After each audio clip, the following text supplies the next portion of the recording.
Welcome back. Let's continue with our rolling coverage here. Live visuals on your screen as the funeral of St. Francis will be taking place in St. Peter's Square in front of the Basilica. We know this is where his body has also been lying in state for the past 3 days, where the public have been coming out to pay their last respects. That service is most likely to be conducted in Latin, but of course, a sign language as well as other languages will be available for those who are tuning in. We know they will be led by Dean of the College of Cardinals, Cardinal Giovanni Battista Re, really who will begin the procession. Perhaps for those who are not privy to the protocol, just to highlight some of what we can expect. Priest will enter carrying a cross, followed by his coffin. The ordained clergy will follow his coffin. And then as that procession continues, we know that the Swiss guards, they will kneel for consecration of the host, and then that's where the blessing of the wine and bread will also occur. It will be followed by a sermon. But we continue to delve into that and really explore what the meaning of all of these, rituals entail and also symbolize. But also just continue with our discussions as we pay homage to the late Pope, the late leader of the Catholic Church. Pope Francis is being remembered by many as a loving, compassionate leader who also spoke for the African continent.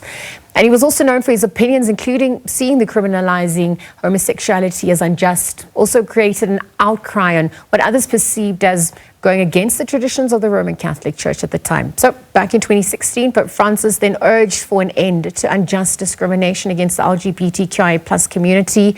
And in 2023, he formally allowed Catholic priests to bless same-sex couples under certain circumstances, although these wouldn't resemble traditional marriage vows. But Pope Francis will be buried, as we heard later this morning. That's happening at the Basilica of St. Mary Major in the Porting Chapel in Vatican City in Rome.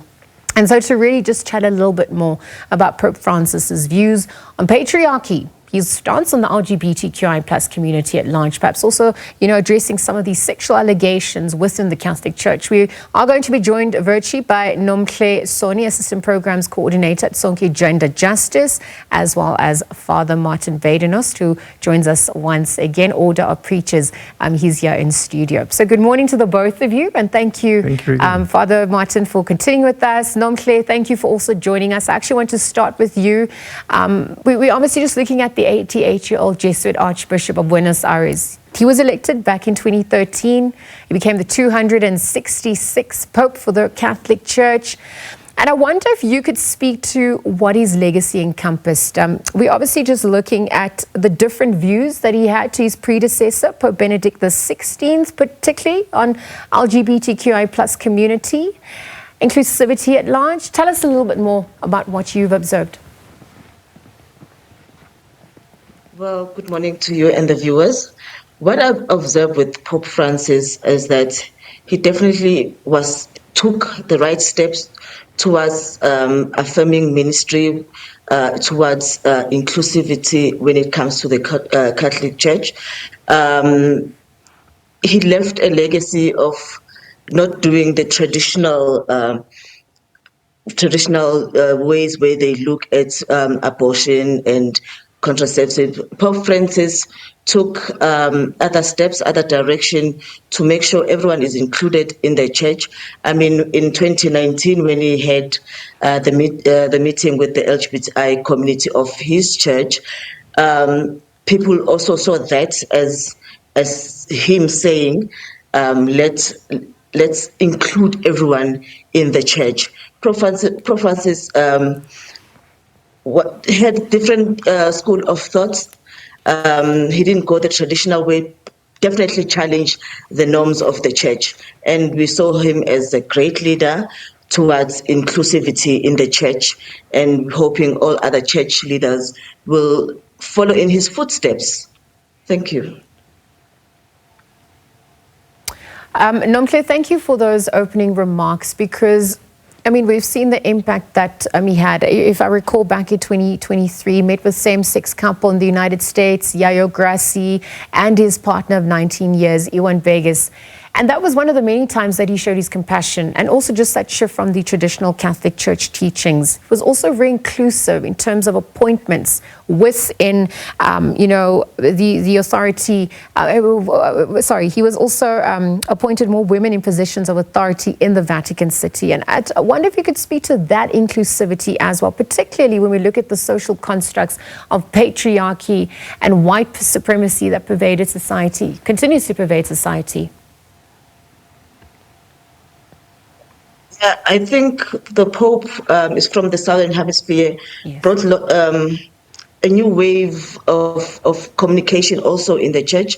I mean, when he allowed or said, let's really look at having women in the church, and that definitely said to his people that he's not for patriarchy.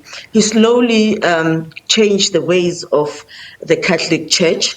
He wasn't very aggressive about it, but he allowed people to think and say, look, there's nothing wrong with bringing in women. There's nothing wrong with bringing in marginalized people, because everyone is of God.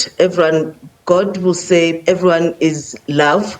We should preach love. So we cannot exclude people in the church. Let's bring him in. And he was very clear in saying he's also was a fallible person. So then he wasn't without mistake as a human person. And he also was very clear in saying that who is he to judge? So I think those kinds of words from him made his church members relook the ways that they do things. So that's allowing women to hold high position within the church, within the Vatican. Also letting in marginalized people within the church and saying, bring everyone closer to God. Shall we not marginalize people?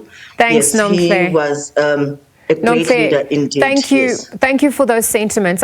We're going to come back to studio here on the African continent. Father Martin Badenhorst and Nomhle Soni joins us for the conversation. And we were looking at the impact his inclusivity agency is something you also spoke about. And I wonder if we're just looking at what has happened on the African continent, the homosexual laws, some of the responses in relation to that call to action made by the Pope. What more could be done to take on that baton that has now been handed over from Pope Francis? Yes, there's the issue with the reception. That is the way that it's put into operation of fiducia supplicans. You mentioned it earlier, the right of blessing of peoples. And it's an expansive right, because within Catholic teaching, there are a number of people who are affected, divorced and remarried Catholics, for instance, people who for some or other reason are living together and not within the bonds of marriage as expected of the Catholic Church. They're all included under fiducia supplicans. And on the African continent, it must be borne in mind that fiducia supplicans would cover people in polygamous situations as well. And yes, there was a primary reaction because a lot of emphasis was placed on the LGBTQIA plus community in terms of that allowance for blessings of the individuals who might be in such a situation. But it is a very expansive and embracing document. And the expansiveness and embracing of it still needs to sink in, because the bishops in Africa have a particular call to ministry and inclusiveness amongst peoples whose marriages might only be in traditional contexts or in polygamous contexts.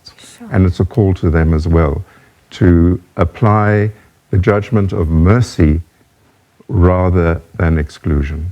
Thank you for reaffirming that and reminding us of those aspects as well.